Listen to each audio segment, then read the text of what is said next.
సింగిల్గా ఎదుర్కొనే ధైర్యం లేక టీడీపీ అభ్యర్థి ఆనం రామనారాయణ రెడ్డి నలుగురు మాజీ ఎమ్మెల్యేలతో ప్రచారం చేయించుకుంటున్నారని ఆత్మకూరు వైఎస్ఆర్సీపీ ఎమ్మెల్యే అభ్యర్థి మేకపాటి విక్రమ్ రెడ్డి ఎద్దేవా చేశారు.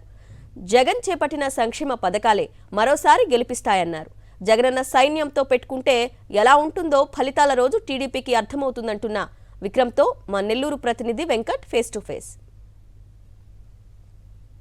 ఆత్మకూరు ఎమ్మెల్యే అభ్యర్థిగా మేకపాటి విక్రమ్ రెడ్డి నామినేషన్ దాఖలు చేశారు. వేల మంది కార్యకర్తల నడుమ ఆయన నామినేషన్ పత్రాలని అందజేయడం జరిగింది. ప్రస్తుతం మనతో విక్రమ్ ఉన్నారు, మాట్లాడదాం. ఇదంతా జగనన్న సైన్యం. దాని తర్వాత తయారు చేసింది మన గౌతమ్ అన్న. ఆయన అభిమానంతో ఈరోజు అంతా ఈ పెద్ద సైన్యం వచ్చారు. ఇదే కాకుండా ఇంకా పెరిగింది జగనన్న. ఎందుకంటే 5 ముందు చూసింది ఏంటంటే జగనన్న కోసం. ఈసారి జగనన్న వచ్చిన తర్వాత మళ్ళీ 5 సంవత్సరాలు ఆయన చేసి పరిపాలన చేసిన తర్వాత గమనించి ఆయన ఆ సైన్యం ఇంకా పెరుగుతూ తప్పకుండా ఎక్కువ మద్దతు ఇస్తూ. ఇట్లా మీరు లోకల్, మీ అపోనెంట్ నాన్ లోకల్, సో ప్రజలు ఆయన యాక్సెప్ట్ చేస్తారా? అసలు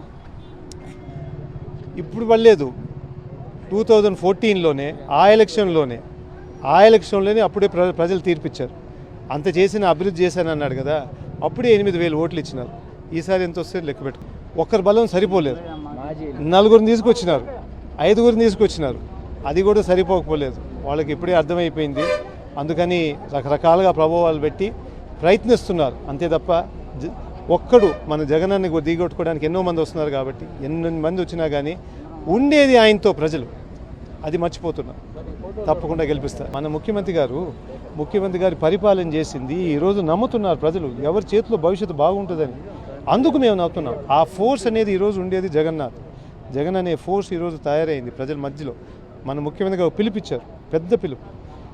మీకు మంచి జరుగుంటేనే రాండి అని చెప్పేసి, సైనికులుగా తయారవ్వమని చెప్పేసి ఈరోజు ఆ సైన్యం అంతా కనపడతాం. అది మా కాన్ఫిడెన్స్.